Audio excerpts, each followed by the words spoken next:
नमस्कार, ad set lecture में आप सबका स्वागत है। मित्रों, आज हम लोग चर्चा करने जा रहे हैं making of Gandhi and Gandhian philosophy. Gandhi ji के दर्शन, उनके जीवन, उनके व्यक्तित्व और उनके कार्य के बारे में। एक घंटा में समझना आसान नहीं है, समझ भी नहीं सकते एक घंटा में। और जैसा कि आप जानते हैं कि साहित्यकार जॉर्ज बर्नार्ड शॉ से जब पूछा गया कि गांधी के बारे में आप बताइए, तो उन्होंने कहा था गांधी जी एक व्यक्ति नहीं, एक अद्भुत घटना है, फेनोमेना है। तो उनको हर दिन जब हम लोग समझने की कोशिश करते हैं तो एक नया आयाम सामने आता है, नया आदर्श सामने आता है। तो निश्चित तौर पे गांधी जी के इतना विशाल व्यक्तित्व को समझना कठिन कार्य है, लेकिन उनके मानने वाले, उनके आदर्श पर चलने वाले बहुत सारे लोग हैं। तो आज हम लोग उनके व्यक्तित्व के उस कोटि को, उसको समझने की हम लोग कोशिश करेंगे, उसके जानने की कोशिश करेंगे। और उस पर चर्चा के लिए हैं जाने माने सामाजिक चिंतक डॉक्टर अनंत कुमार। आप जवाहरलाल नेहरू विश्वविद्यालय में समाजशास्त्र के प्रोफेसर हैं, साथ ही सोशल थिंकर हैं। और एक बात और जो यहाँ कहना चाहूँगा कि खुद तो गांधी से नहीं मिले, लेकिन इनका पूरा परिवार गांधी जी के आंदोलन से जुड़ा हुआ था और उनके जो क्या फिलॉसफी थे और कैसे आगे बढ़ाया जाए कार्यक्रम को, उससे अपना योगदान दे रहा था। तो निश्चित तौर पे इनका ज्ञान न सिर्फ किताब का ज्ञान है, बल्कि उस प्रैक्टिकल पक्ष के भी जो लोगों ने सामने देखा है, उनको इन्होंने सुना है और उसके आधार पर जो इनकी दृष्टि बनी है वो आज हम लोग को बताने की कोशिश करेंगे। और हम लोग उस पर अपना जो इंसाइट मिलेगा उससे गांधी जी को समझने की कोशिश करेंगे। तो इस उम्मीद के साथ प्रोफेसर आनंद कुमार को आमंत्रित करते हैं कि वे अपना व्याख्यान शुरू करें। Welcome sir. हाँ, बहुत धन्यवाद अमरेन जी।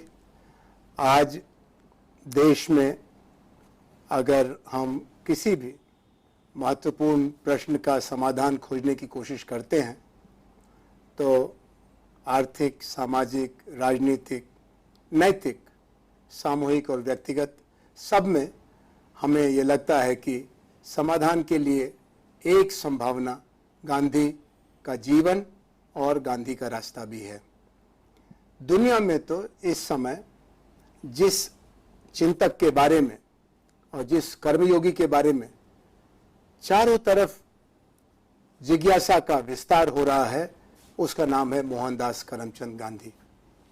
और पिछले कुछ शताब्दियों में अगर दुनिया की दृष्टि में भारत की सबसे बड़ी देन गिनी जाए तो लोग गांधी जी को भारत का दुनिया के लिए एक तरह से बहुत बड़ा योगदान मानते हैं। आज का शीर्षक बहुत अच्छी तरह से रखा गया है, क्योंकि गांधी जी के निर्माण में, गांधी जी के बनने में, गांधी के मोहन से महात्मा बनने में कई सहज प्रक्रियाओं और चुनौतियों का योगदान था जो किसी भी व्यक्ति के जीवन में आती हैं। प्रश्न खाली यही है कि चुनौतियों का हम सामना करने में सीधा रास्ता अपनाते हैं या हम भूल चूक करते हुए अवसरवादी तरीके से उन चुनौतियों की अनदेखी करते हैं। चुनौतियों का सीधा सामना करने के साहस और प्रयास ने ही मोहन नामक एक बहुत शर्मीले, बहुत एक तरह से आत्म केंद्रित और बहुत कम गहराई का ज्ञान रखने वाले किशोर को अगले कुछ दशकों में विश्व वंदनीय महात्मा बनाया। इसके पीछे गांधी जी ने अपने कमजोरियों के बारे में अपने मित्रों से, अपनी पत्नी से, अपने मार्गदर्शकों से, अपने सहयोगियों से जो सहयोग मिला उसको ही अपनी श्रेष्ठता का मूल आधार बताते हैं।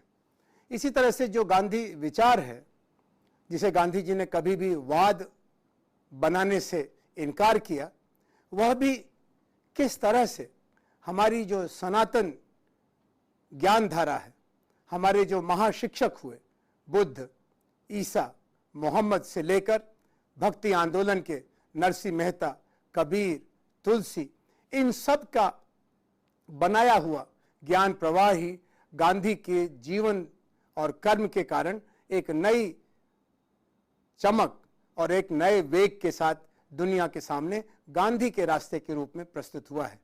गांधी के रास्ते का सारांश पूछने पर गांधी जी स्वयं कहते हैं कि मेरा कोई बनाया नया वाद नहीं है, मैं कोई दार्शनिक नहीं रहा, मैंने कोई नया सिद्धांत नहीं बनाया। मेरे सिद्धांत और मेरे रास्ते को आप 3 शब्दों से समझ सकते हैं, सत्य, अहिंसा और सत्याग्रह। यह 3 तत्व हमारी मानव सभ्यता की साझी पूंजी है।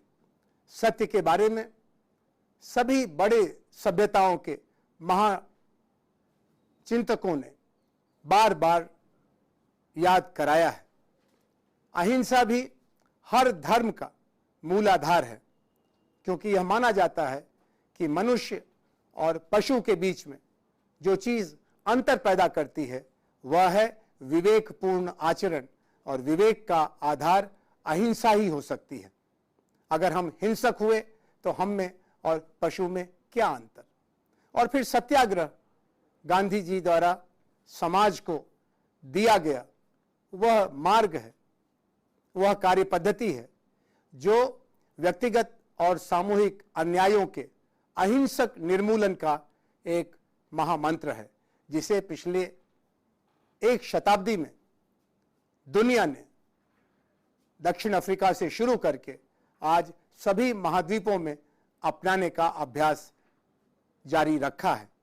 और हर साल दुनिया 2 अक्टूबर को विश्व अहिंसा दिवस के रूप में मनाते हुए गांधी की इस शताब्दी और हमारी समूची सभ्यता को जो भेंट है उसको याद करने की कोशिश कर रही है। आज हम सबसे पहले गांधी जी के जीवन निर्माण की कथा को संक्षेप में देखेंगे और फिर उनके सिद्धांतों का मूल रूप पहचानने की कोशिश करेंगे। गांधी जी के अपनी जीवन यात्रा का सबसे ज़्यादा प्रामाणिक ज्ञान तो हमको उनकी आत्मकथा से मिलता है, जो उनकी 1869 से 1926 तक की जीवन यात्रा की कहानी का वर्णन है। इस आत्मकथा के छपने के बाद गांधी जी का जीवन 22 बरस और भी आगे चला, लेकिन जो मूल आधार है, जो शुरुआती निर्माण के वर्ष हैं, जो आत्मसंघर्ष है, उसकी प्रामाणिक कथा के लिए हम गांधी जी की आत्मकथा पर भरोसा कर सकते हैं। यह इस निर्मल भाव से लिखी गई है कि गांधी का अहंकार, गांधी की शर्म, गांधी का पराक्रम, यह सब बड़े संतुलित तरीके से एक दृष्टा भाव से हम गांधी जी के द्वारा अपने लिए और आने वाली पीढ़ियों के लिए पाते हैं। गांधी जी की आत्मकथा के अनुसार गांधी जी एक संपन्न उच्च मध्यम वर्ग में जन्मे बालक थे, जिनकी मां एक धर्म परायण स्त्री थी, जिनके पिता कई रियासतों के प्रधानमंत्री थे और प्रबल अनुशासन प्रिय व्यक्ति थे। गांधी जी के परिवार का अपने समुदाय में, अपने क्षेत्र में अच्छा खासा प्रभाव था। गांधी जी को बचपन की शिक्षा गुजरात के विद्यालयों में मिली। इस आरंभिक शिक्षा के दौरान गांधी जी न तो पढ़ाई में और न ही खेल में और न ही पास पड़ोस में अपने को बहुत उल्लेखनीय मानते थे, लेकिन उनकी आत्मकथा से यह मालूम होता है कि एक विद्यार्थी के रूप में बालक गांधी कुशाग्र बुद्धि के थे।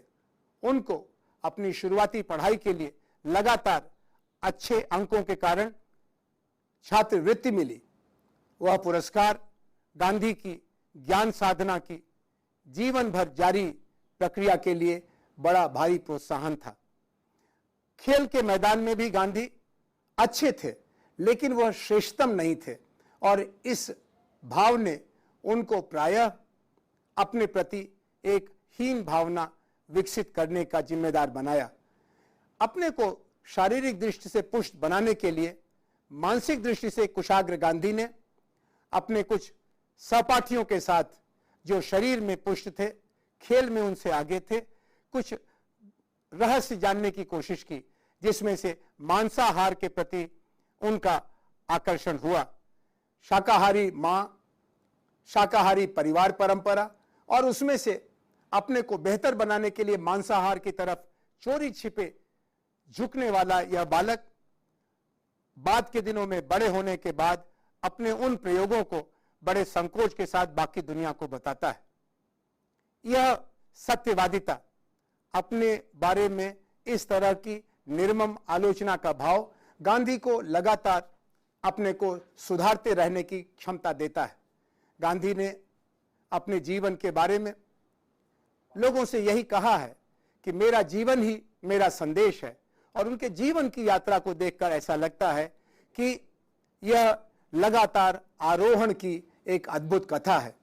क्योंकि गांधी ने अपनी आत्मकथा में लिखा है कि किसी भी किशोर की तरह से वह बचपन में जो चीजें मना थी उनको करने के लिए उचित अनुचित का ख्याल नहीं रखते थे, तो उन्होंने अपने परिवार के सेवक की कमीज से चुराकर बीड़ी और सिगरेट पी। उन्होंने अपने भाई के गले के एक हार से सोने का टुकड़ा तोड़कर उसे बाजार में बेचकर उससे कुछ विलास का आनंद उठाने का प्रयास किया। वह परिवार में अपने पिता तक से झूठ बोलने में संकोच नहीं करते थे, और उनकी शादी कम उम्र में हुई थी, 13 बरस की उम्र के। गांधी ने अपने शुरुआती वैवाहिक जीवन में शरीर सुख के प्रति अपने को पूरी तरह से आसक्त पाया, और उसके परिणाम स्वरूप उनके जीवन में कुछ लंबी परछाई वाली शर्मनाक घटनाएं भी थीं, जिनमें से अपने रोगी पिता के अंतिम क्षणों में बजाय उनकी सेवा करने के बगल के कमरे में अपनी सहधर्मिणी के साथ सहवास में लिप्त होना उनके लिए बार बार कुंठा और व्यथा का कारण बना। इस सब के साथ ही गांधी यह भी बताने से नहीं चूकते कि उनकी इच्छा अपने समय के अन्य सहपाठियों की देखा देखी विदेश में जाकर कानून की ऊंची शिक्षा प्राप्त करने की थी। उस समय इसको लेकर भारत के उच्च वर्गों और उच्च वर्णों में अत्यंत निषेध का भाव था। गांधी ने इस सामाजिक रुकावट की अनदेखी की, इस मान्यता को तोड़ने का फैसला किया। खाली जाति में ही नहीं, बल्कि परिवार में भी उनकी मां उनकी विदेश जाकर पढ़ने की इच्छा से घोर असहमत थी।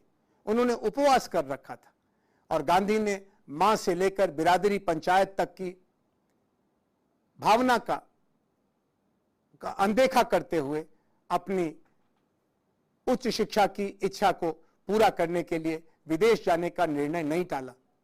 विदेश जाने के बाद गांधी ने शुरू में पश्चिमी सभ्यता के प्रति प्रबल आकर्षण महसूस किया। उस आकर्षण के चलते अंग्रेजी और गुजराती जानने वाले गांधी ने फ्रेंच भाषा सीखने की कोशिश की, क्योंकि वहां के अभिजाती वर्ग की भाषा फ्रेंच थी। गांधी ने मित्र बनाने के लिए पश्चिमी तरह की नृत्य की कक्षाएं ली, जिससे कि वो पश्चिमी नाच जान सकें, और मित्रों के अपने बीच जो तरीका था फ्रांसीसी बोलना, पश्चिमी नाचना, यह उनको आ सके। उन्होंने अपने कपड़े भी पश्चिमी तौर तरीके के बनवाने के लिए अपने परिवार से विशेष धनराशि की मांग करने में कोई संकोच नहीं किया। एक तरह से गांधी जब पश्चिम में परिवार और समाज के प्रतिरोध के बावजूद पहुंचते हैं, तो एक ऐसे किशोर के रूप में उनकी छवि हमारे सामने आती है जो पूरी तरह से पश्चिमीकरण के लिए तैयार था। और फिर धीरे धीरे उनका पश्चिम का सम्मोहन टूटता है। यह अलग बात है कि गांधी का पश्चिम में रहने के बावजूद शाकाहार के प्रति आग्रह कभी कमजोर नहीं पड़ा। उन्होंने एक तरफ तो फ्रांसीसी की कक्षाएं, नाच की कक्षाएं, वहां के सबसे मशहूर दर्जी से कपड़ा सिलाने का काम किया, तो दूसरी तरफ लंदन की शाकाहार समिति को भी ज्वाइन किया, उसमें शामिल हुए और उनकी पत्रिका के लिए भारत की शाकाहार परंपरा और भारत की आध्यात्मिकता, अहिंसा और शाकाहार के संबंधों के बारे में कई लेख लिखे। वहां के सात्विक बुद्धिजीवियों और भारतीय समाज के वरिष्ठ प्रतिनिधियों से भी गांधी ने संपर्क बनाने का प्रयास किया। लगभग 3 बरस में गांधी ने कानून की पढ़ाई पूरी करने के बाद फिर अपनी आजीविका के लिए वापस भारत आकर के जो शुरुआती प्रयास किए, वह भी एक महत्वपूर्ण मोड़ है। गांधी को शुरू में अपनी वकालत का सिलसिला शुरू करने के काम की जो चुनौतियां थी, उनका वो दिलचस्प वर्णन करते हैं। वह लिखते हैं कि वकालत की अच्छी पढ़ाई करने के बावजूद वकील के रूप में उनके शुरू के प्रयास अत्यंत विफल रहे। वह मजिस्ट्रेट के सामने अपने मुद्दई के मामले की ठीक से पैरवी नहीं कर सके। उसमें कुछ सच और झूठ का मिश्रण करना था और यह करने में वो हकलाने लगे। उनका अपना जो दायरा था, उस दायरे का वह अपने मुवक्किलों की मदद के लिए सदुपयोग नहीं कर पाए। किसी एक मामले में जब वो अपने सहपाठी रख चुके एक बड़े अंग्रेज अफसर से पैरवी करने गए, तो उस अफसर ने न सिर्फ उनका अपमान किया बल्कि उनको अपने दफ्तर से बाहर भी निकलवा दिया। यह सब गांधी की शुरुआती असफलताओं ने उन्हें इंग्लैंड की पढ़ाई के बावजूद रोजी रोटी के लिए भारत छोड़ने को मजबूर किया और एक बड़ी व्यावसायिक कंपनी के सेठ दादा अब्दुल्ला के कानूनी क्लर्क के रूप में जो जगह खाली थी, उसके लिए वह सुदूर दक्षिण अफ्रीका अपने परिवार, अपनी पत्नी, अपने मित्रों, अपने देश को छोड़कर जाने को मजबूर हुए। उनकी यह कथा आज रोजगार की समस्या के लिए भारत छोड़कर विदेशों में जाने के लिए विवश हो रहे नई पीढ़ी के अनेकों विद्यार्थियों को अपनी कथा लगेगी। उनका पश्चिमीकरण के साथ अपने को जोड़ने का प्रयास, भारतीय होने के बावजूद पश्चिमी बनने के लिए पश्चिम की भाषा, पश्चिम का खाना, पश्चिम का नाच, पश्चिम की पोशाक, यह सब अपनाने का जो आज भूमंडलीकरण का दबाव है हमारी नई पीढ़ी पर, वह भी गांधी के उस दौर के आत्म साक्षात्कार के प्रयासों से उनको जोड़ेगा। तीसरे, आज जिस तरह से हम अपनी पहचान के लिए आधुनिक पश्चिमी शिक्षा के बाद संकटग्रस्त होते हैं, वह भी गांधी के संकट से हमको जोड़ करके आगे आने वाले जीवन क्रम को जानने की रुचि पैदा करेगा। गांधी जब दक्षिण अफ्रीका गए तो उन्होंने अपने कंपनी के मालिक के निर्देशों के अनुसार अपनी कंपनी के हित के लिए कुछ शुरुआती काम करने की कोशिश की। काम तो वह कर रहे थे, लेकिन जो दक्षिण अफ्रीका का रंगभेदी समाज था, जिसमें भारतीय होना कुली कहलाता था और भारतीय धर्म का होना, हिंदू होना, मुसलमान होना, ईसाई वर्चस्व वाले देश में एक हीनता का कारण था। और फिर रंग का सवाल, भारतीयों का जो रंग था वह गोरे लोगों के रंग से बिल्कुल अलग था और दक्षिण अफ्रीका का समाज काले गोरे की भेद की बुनियाद पर खड़ा था।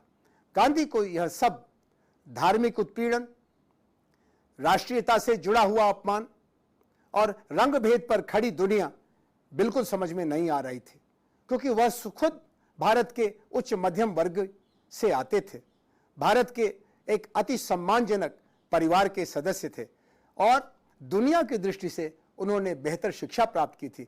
फिर भी रंग के आधार पर मनुष्य और मनुष्य के बीच में भेद करने का दक्षिणी अफ्रीकी शासक वर्ग का सामाजिक आचार उनके लिए असहनीय था।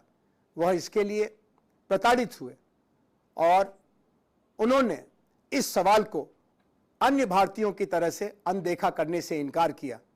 वह सत्य के साधक थे। आत्मसम्मान के लिए वह अपने जीवन को भी दांव पर लगाने को तैयार थे। यह गांधी के जीवन का बहुत बड़ा शक्ति आधार था। आत्मसम्मान के बिना जीवन मृत समान है, और इसीलिए गांधी ने जब रंग भेद का शिकार होने पर उसका प्रतिरोध करने का प्रयास शुरू किया तो उस समय दक्षिण अफ्रीका में रहने वाले भारतीय चौंक गए। उन्हें इसकी संभावना की भी कल्पना नहीं थी कि हम दक्षिण अफ्रीका में रह करके कुछ अन्यायी कानूनों का मुकाबला कैसे कर सकते हैं, और यहीं से गांधी ने सत्याग्रह का आविष्कार किया।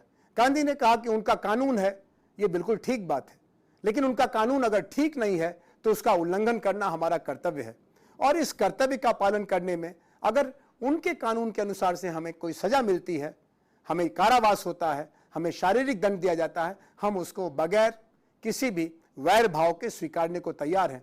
लेकिन गलत कानूनों का पालन करने की बजाय कोई भी आत्मसम्मानी व्यक्ति जेल में रहे, यही उचित सभ्यता का आधार है। और इसके लिए उन्होंने प्रेरणा कहां से पाई? गांधी कहते हैं कि हमारे 3 गुरु थे। एक अपने समय के महान साहित्यकार, समाज सुधारक और दार्शनिक रूसी चिंतक और लेखक लियो टॉल्स्टॉय। टॉल्स्टॉय से गांधी का सीधा पत्र व्यवहार था और गांधी उनको अपना गुरु मानते थे। गांधी ने लिखा है कि टॉल्स्टॉय का लिखा उन्होंने जब पढ़ा तो उनकी आत्मा प्रकाशित हो गई, जिसमें टॉल्स्टॉय ने बताया कि ईश्वर का निवास हम सबके अंदर है। हम सब ईश्वर के साक्षी होने के लिए अगर नैतिक मार्ग पर चलेंगे तो फिर हम में और ईश्वर में कोई दूरी नहीं रह जाएगी। दूसरे, गांधी ने टॉल्स्टॉय से यह भी सीखा कि हम गरीबों की उद्धार की चेष्टा न करें, स्वयं नीति सम्मत जीवन अपनाएं, क्योंकि हम गरीबों को सुधारने के लिए उनके कंधों पर चढ़े हुए हैं और यह आचरण ठीक नहीं है। और तीसरे, अपने निजी जीवन के बारे में हमें ध्यान रखना चाहिए कि हमारा निजी जीवन कम से कम शोषण पर आधारित हो। गांधी ने अपने दूसरे गुरु के रूप में जॉन रस्किन का नाम बताया।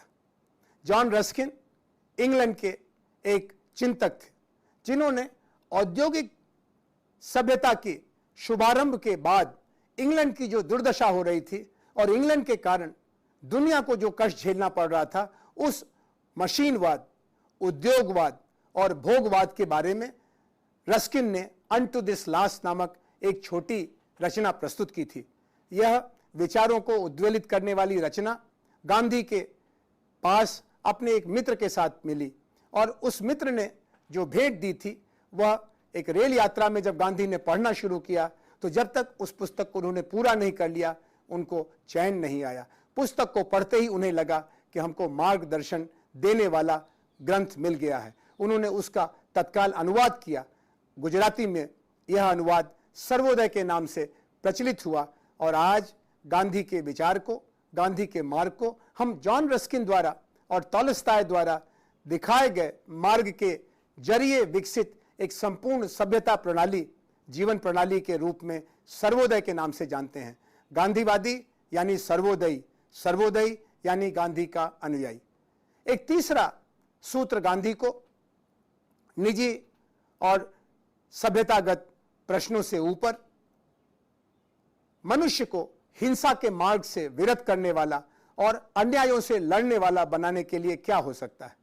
इसका उत्तर उनको थोरो से मिला। थोरो एक अमेरिकन क्रांतिकारी थे जिन्होंने अन्यायी कानूनों का मुकाबला करने के लिए गलत टैक्स देने की बजाय जेल काटना कबूल किया। उनकी दृष्टि को हम ऑन सिविल डिसोबीडियंस नामक महत्वपूर्ण निबंध से पाते हैं। यह सिविल नाफरमानी के दर्शन को और रास्ते को बताने वाला लेख गांधी के लिए प्राण तत्व जैसा था। गांधी ने न सिर्फ इसका अनुवाद किया, इसका वितरण किया, बल्कि इसका अनुसरण भी किया। यही गांधी के सत्याग्रह की कार्यपद्धति और दर्शन का बीज मंत्र था।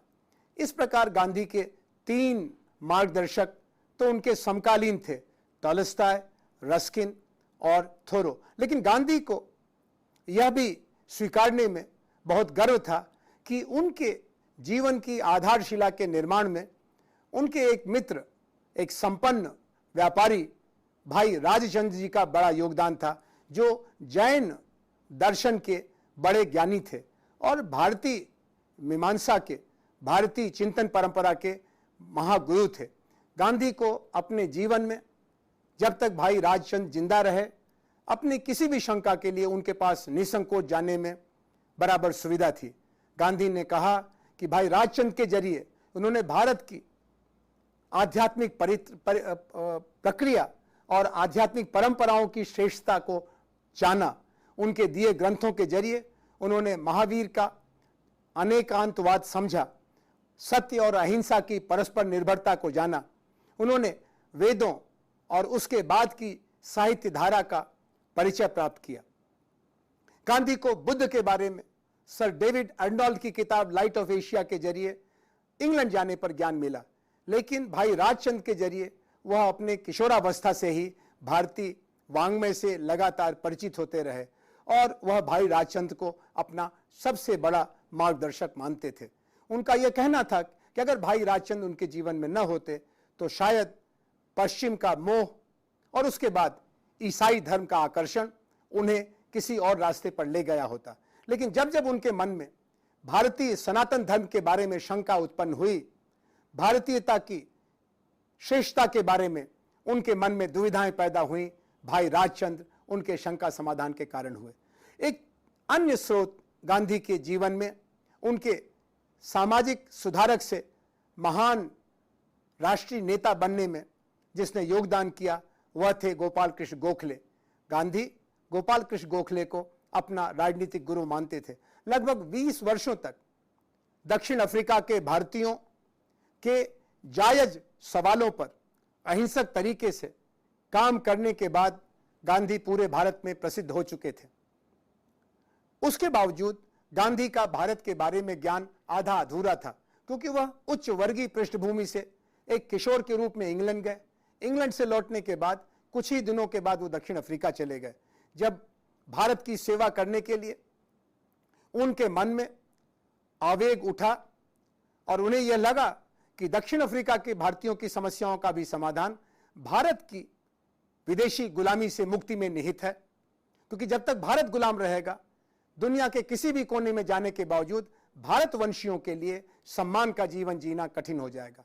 इसके लिए गांधी जी ने भारत लौटने का निर्णय किया और इस निर्णय के पीछे उस समय के राजनीतिक नायक गोपाल कृष्ण गोखले की बड़ी भूमिका थी। जब गांधी भारत आए, गोखले से मिले, मालवीय से मिले, रानाडे से मिले, गुरुदेव रविन्द्रनाथ टैगोर से संपर्क किया। सारे भारत में उन्होंने जो विभिन्न क्षेत्रों में अगली कतार के भारतीय थे उन सबसे सीधा संपर्क और संवाद बनाया। लेकिन राजनीति में उतरने के पहले उन्होंने अपने राजनीतिक गुरु गोपाल कृष्ण गोखले की राय मानकर 1 वर्ष तक भारत भ्रमण किया। यह उनकी भारत अध्ययन यात्रा थी। इससे उनको भारत की गरीबी का साक्षात्कार हुआ। भारत पर पश्चिमी सभ्यता के कारण पैदा ग्रहण की जानकारी मिली। भारतीयों के अंदर चल रहे सामाजिक और राजनीतिक सुधार आंदोलनों का प्रत्यक्ष ज्ञान मिला और भारतीयों की सीमाओं और समस्याओं का भी उन्होंने सीधा ज्ञान प्राप्त किया। इसके बाद गांधी भारतीय राष्ट्रीय कांग्रेस के मंच पर अवतरित होते हैं और गांधी की इस जीवन यात्रा में, गांधी के राष्ट्र नायक बनने में, गांधी का प्रयास करके उस समय की भारतीय समाज व्यवस्था के 2 आधार स्तंभों के साथ एकाकार होने की चेष्टा ने बड़ा सहयोग किया। एक था चंपारण का और बारदोली का किसान आंदोलन। भारत की अधिसंख्य जनता गांव में रहती थी, आज भी गांव में रहती है और गांवों का जीवन, बल्कि पूरे देश का अन्नदाता तो किसान ही होता है। इन किसानों को विदेशी राज में अंग्रेजों के कारण और भारतीय जमींदारों के कारण, मालगुजारों के कारण अनेकों समस्याओं का सामना करना पड़ रहा था। उनकी कहीं सुनवाई नहीं थी। उनके बारे में सहानुभूति तो भारतीय राष्ट्रीय आंदोलन के नायकों में जरूर थी। वह किसानों की तकलीफों के बारे में, उनकी कर्ज से दबी जिंदगी के बारे में, उनकी अन्यायों से पीड़ित अर्थव्यवस्था के बारे में लंबे भाषण और अच्छे लेख बराबर लिखे जा रहे थे, लेकिन उनके साथ कंधे से कंधा मिलाकर उनके साथ हो रहे अन्यायों का मुकाबला करने के लिए कोई नेता गांधी के पहले किसानों के बीच में नहीं उतरा।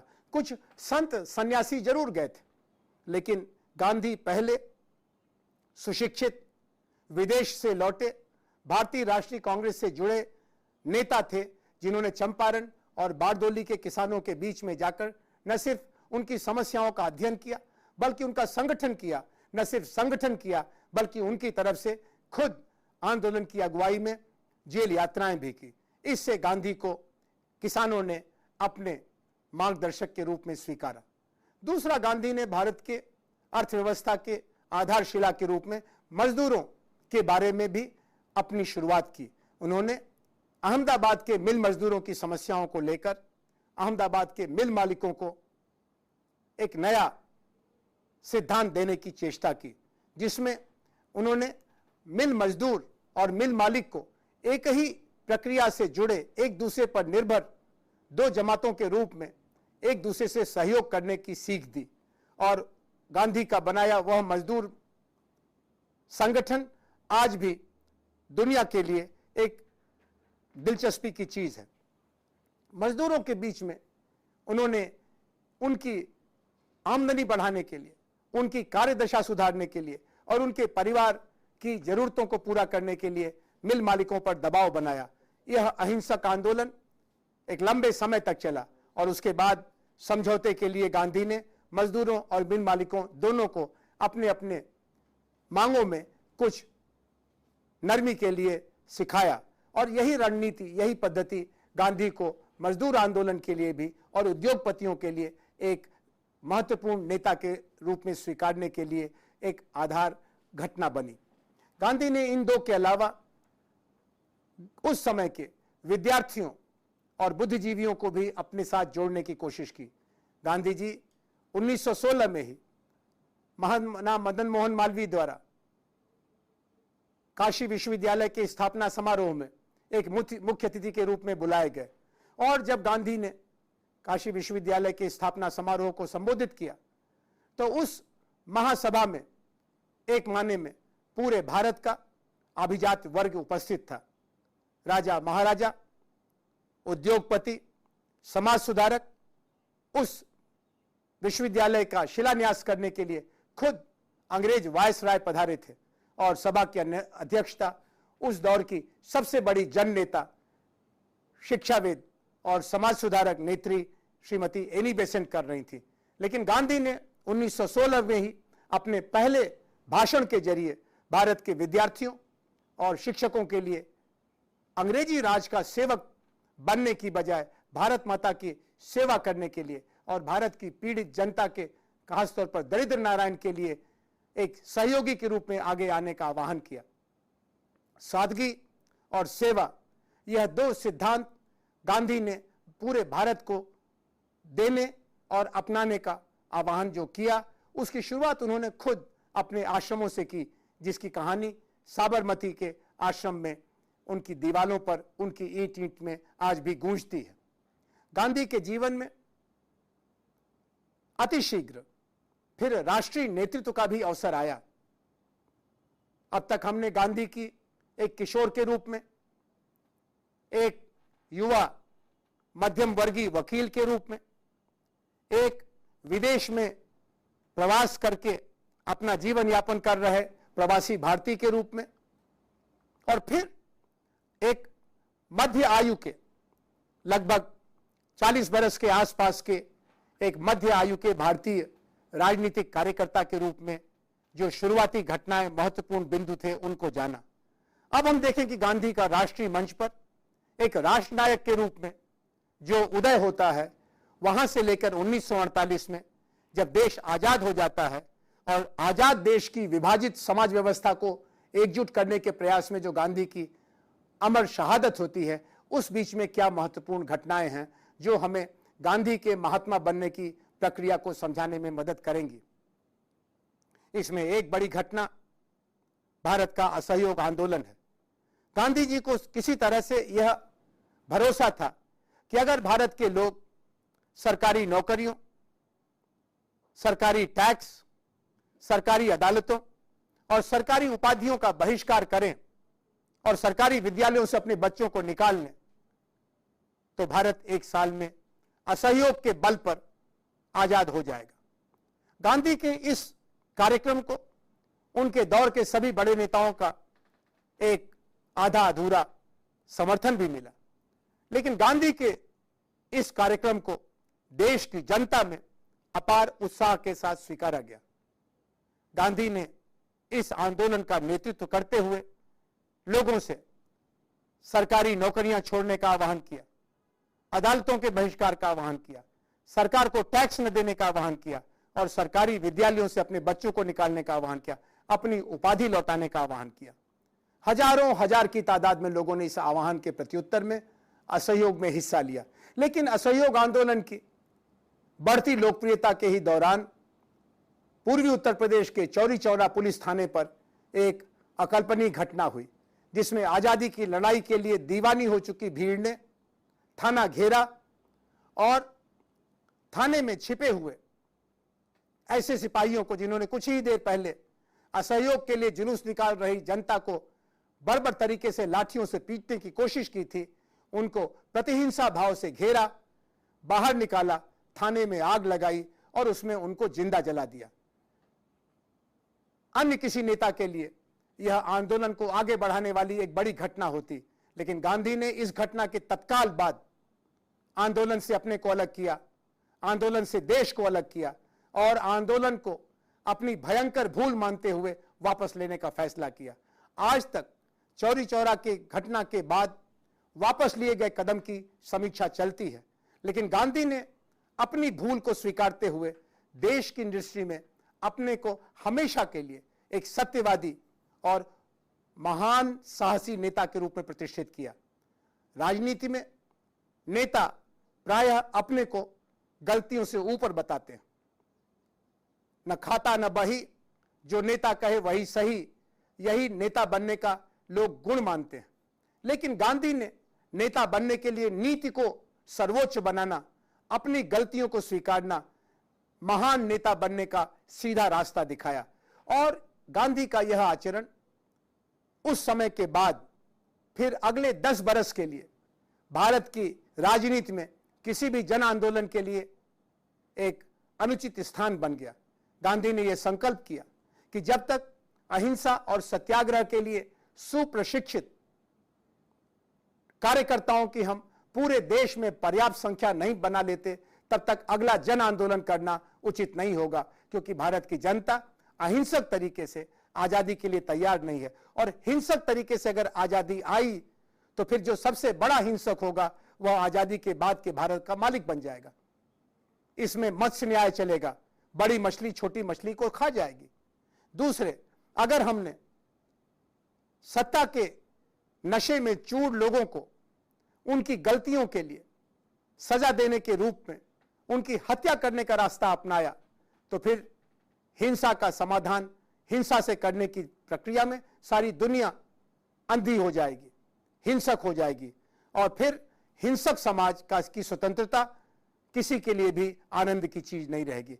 यह सारा दृष्टिकोण गांधी ने 1908 में प्रकाशित, 1909 में प्रचारित हिंद स्वराज नामक, इंडियन होम रूल नामक एक छोटी पुस्तिका में प्रस्तुत किया था। और यह पुस्तिका गांधी के भारत लौटने के पहले भारत में आ चुकी थी, जिसे अंग्रेजों ने निषिद्ध साहित्य के रूप में जेल जाने के लिए तैयार लोगों के पास ही रखने की इजाजत दी थी। अगर आपके पास गांधी की हिंद स्वराज है तो यह अवैध साहित्य है और इसको रखने और पढ़ने और प्रचारित करने के आरोप में अंग्रेज आपको जेल में बंद कर सकता था। गांधी का विचार तत्व इसी हिंद स्वराज नामक मूल पुस्तिका में आज भी प्रामाणिक रूप से प्रस्तुत है। यह अलग बात है कि 1908-9 में लिखी गई हिंद स्वराज पुस्तिका 1948 तक राष्ट्रीय और विश्व की राजनीति के पटल पर छाए गांधी के लिए लगातार एक संवाद का आधार रही। गांधी ने इसको अंतिम बिंदु के रूप में, अंतिम मंत्र के रूप में कभी भी अपनाने से हमें बचाया है, हमें मना किया है। फिर भी हिंद स्वराज उनके विचारों के ढांचे को बताने के लिए एक जरूरी प्रस्थान बिंदु है। उसी तरह से जैसे कि उनकी जीवन यात्रा को समझने के लिए गांधी का आत्मकथा का साहित्य, सत्य के प्रयोग हमारे लिए एक प्रामाणिक आधार है। इसके बाद तो आप जानते ही हैं कि गांधी के चौरी चौरा के सत्याग्रह को वापस लेने के बाद फिर 1930 में एक बड़ा सत्याग्रह होता है, जिसमें गांधी अपनी निगरानी में प्रशिक्षित पूरे भारत में फैले हुए कांग्रेस के कार्यकर्ताओं के एक साहसी जमात को लेकर अंग्रेजों का मुकाबला करने के लिए उतरते हैं। इस सत्याग्रह में, जो नमक सत्याग्रह के रूप में मशहूर हुआ, अंग्रेजी राज की नींव हिला दी। सारे देश में हजारों हजार अहिंसक सत्याग्रहियों ने कस्बे और शहरों में नमक के कानून को तोड़ने के लिए अहिंसक तरीके से अपने को प्रस्तुत किया। अंग्रेजों की जेल भर गई और सत्याग्रहियों की संख्या नहीं घटी। और उसके बाद फिर गांधी के साथ अंग्रेजी साम्राज्य को समझौते पर तैयार होना पड़ा। 1930 के इस साहसी हस्तक्षेप ने फिर आगे की कहानी को तैयार करने में पटकथा का काम किया है। इसी के बाद भारत को धीरे धीरे अंग्रेजों के नागपाश से मुक्त होने के लिए किसानों और मजदूरों, नौजवानों और बुद्धिजीवियों, मध्यम वर्ग और उद्योगपतियों सबका सहयोग मिलने लगा। इसी प्रक्रिया को रूप देने के लिए फिर अंग्रेजों ने दो बार गोलमेज सम्मेलन का आयोजन किया। अंग्रेज की कोशिश थी कि हम भारत को बांटो और राज करो की नीति के जरिए आगे भी काबू में रखेंगे। इसलिए अंग्रेजों ने कांग्रेस के प्रतिनिधि के रूप में तो गांधी और उनके सहयोगियों को निमंत्रण दिया, लेकिन फिर हिंदू, मुस्लिम, सिख, ईसाई, दलित, राजा महाराजा, उद्योगपति, जाने कितने टुकड़ों में भारत की तस्वीर को तोड़ते हुए एक गोलमेज संवाद का स्वांग किया।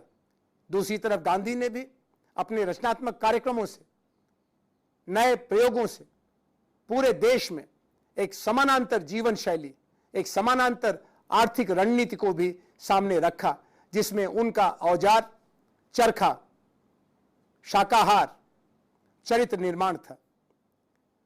धीरे धीरे कांग्रेस के कार्यकर्ताओं में लोग गांधी की सात्विक छवि देखने लगे। अहिंसा के रास्ते से चलने के कारण घर में बैठी एक वृद्धा भी चरखा चलाकर असहयोग आंदोलन की कार्यकर्ता बनने की क्षमता पैदा कर सकी थी। और यह ताना बाना देशी भाषाओं के प्रोत्साहन से, देशी साहित्य के जरिए, देशी शिक्षा के जरिए, देशी स्वास्थ्य की व्यवस्था के जरिए, देशी उद्योगों के जरिए धीरे धीरे एक वैकल्पिक संसार की रचना करने में सफल हुआ। यह सही है कि गांधी के इस आंदोलन के मुख्य धारा के दोनों छोरों पर एक तरफ अंग्रेजों का सहयोग करने वाले जमींदारों, उद्योगपतियों, राजाओं और महाराजाओं की सेना थी, तो दूसरी तरफ गांधी के अहिंसा और सत्याग्रह के मार्ग से असहमत उग्रवादी, अति समर्पित क्रांतिकारियों की भी एक परंपरा और एक श्रृंखला थी, जिसके श्रेष्ठ रत्नों के रूप में हम नेताजी सुभाष बोस को और उससे पहले शहीद आजम भगत सिंह, अमर शहीद चंद्रशेखर आजाद, अशफाकुल्ला, बिस्मिल आदि को जानते हैं। इन दोनों ही छोरों के बीच लेकिन गांधी की धारा ने लगातार लोगों को अपने से जोड़ा, जिसमें किसानों के विभिन्न आंदोलन, मजदूरों के विभिन्न आंदोलन, विद्यार्थियों के विभिन्न आंदोलन, इन सब ने मिलकर के भारत की स्वतंत्रता संग्राम की धारा को प्रवाहमान किया, विकसित किया और विस्तृत किया। गांधी के इस जीवन यात्रा में चार बड़ी चुनौतियां थी। मध्यम वर्ग का भोगवाद, जिससे वह अपनी सादगी और श्रम प्रधान जीवन शैली के जरिए संवाद करने में सफल हुए और हजारों हजार मध्यम वर्गीय लोगों को उन्होंने खादी और सादगी और श्रम जीवन का रास्ता अपनाने की प्रेरणा दी। मध्यम वर्ग के भोगवाद के मुकाबले ही समूचे हिंदुओं में छुआछूत की बीमारी, जिसने भारतीय समाज को जाति प्रथा के जरिए अंदर से तोड़ रखा था, खोखला कर रखा था। इसके लिए गांधी ने हरिजनों की मुक्ति के लिए अछूतोद्धार का बड़ा कार्यक्रम चलाया और 1934 के बाद तो उन्होंने कांग्रेस की राजनीति से अपने को अलग करके अगले 14 बरस पूरा समय हरिजन सेवा के इर्द गिर्द केंद्रित किया और यह भारतीय समाज सुधार के इतिहास में एक स्वर्णिम अध्याय था, क्योंकि इसी हरिजन सेवा के समानांतर उस समय हरिजन मुक्ति या दलित मुक्ति का कार्यक्रम डॉक्टर बाबा साहब अंबेडकर जैसे नेताओं की अगुवाई में दलितों की अपनी संगठन शक्ति के आधार पर प्रस्फुटित हो रहा था। एक तीसरी चुनौती गांधी के सामने उस समय और पूरे भारत के सामने हिंदू मुसलमान के फासले थे। अंग्रेजों ने बांटो और राज करो की नीति के जरिए हिंदू और मुसलमान सांप्रदायिक तत्वों को कांग्रेस की सर्वधर्म समभाव की नीति के मुकाबले बढ़ावा दिया था। जगह जगह अपने आर्थिक और सामाजिक कारणों से हिंदू और मुसलमानों के बीच में फासले भी थे। यह भारतीय सभ्यता का एक की जबरदस्त दरार थी, जिसको पाटने के लिए गांधी ने जितनी कोशिश की दरार उतनी चौड़ी होती चली गई।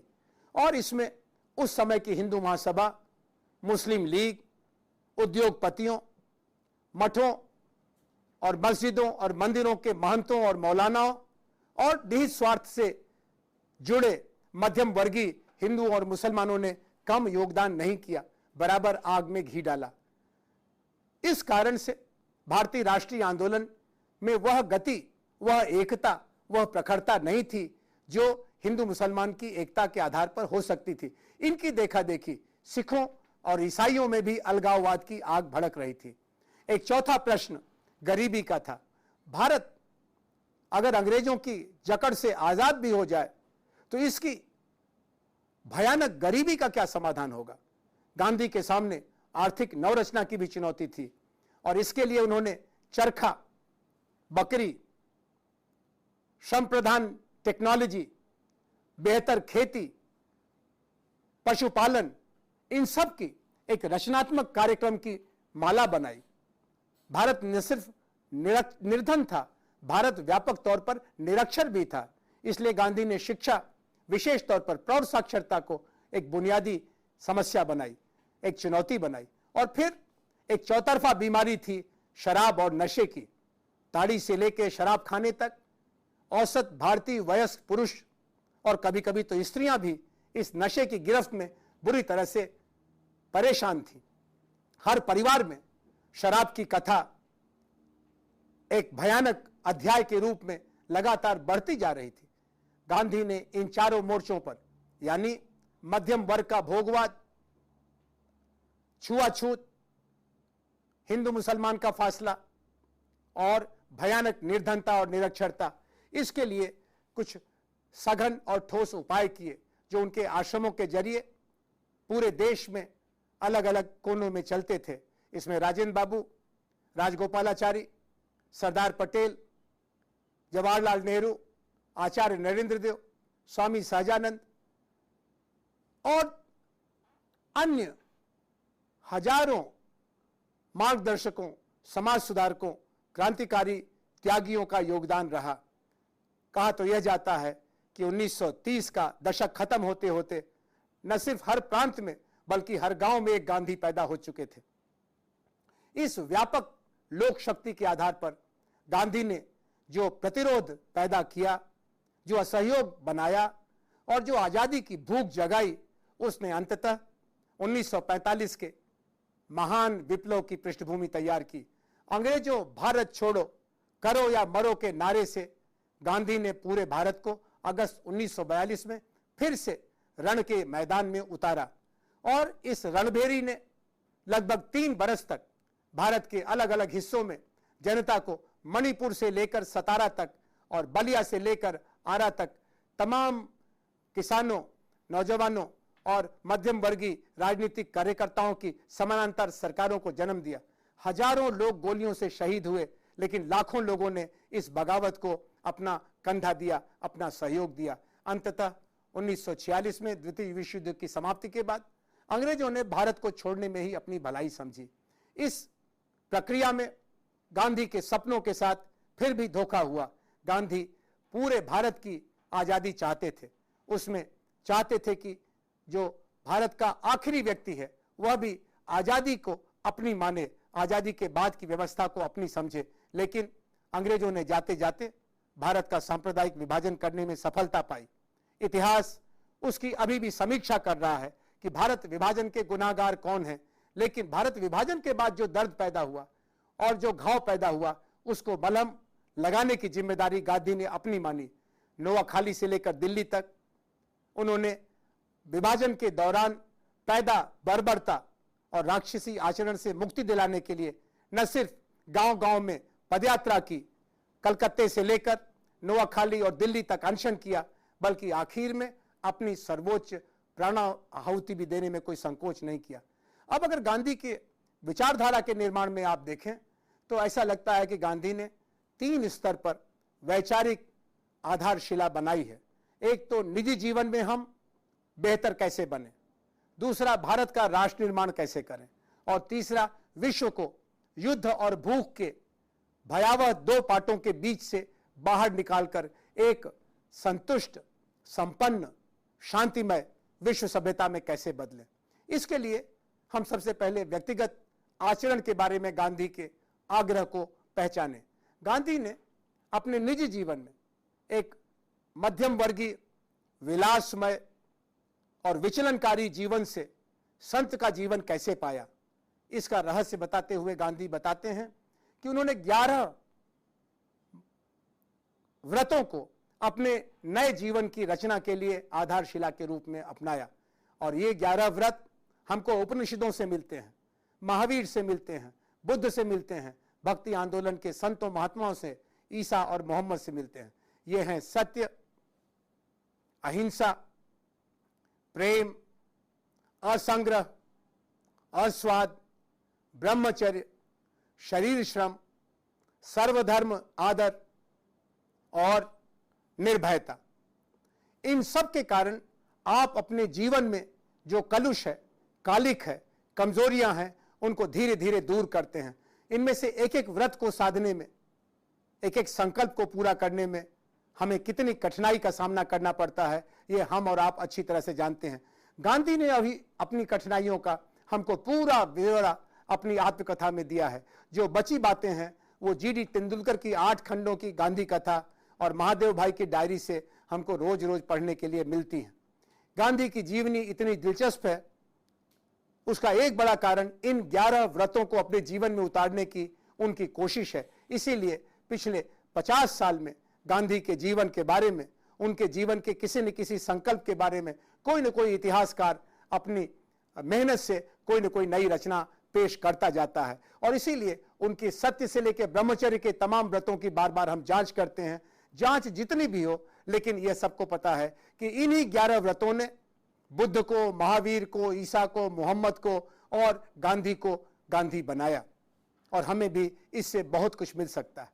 दूसरा, राष्ट्र निर्माण के लिए गांधी ने खाली सरकार के ऊपर भरोसा करने की या बाजार के ऊपर भरोसा करने की विचारधाराओं की अवहेलना की, उनकी उपेक्षा की, प्रायः उनका विरोध किया।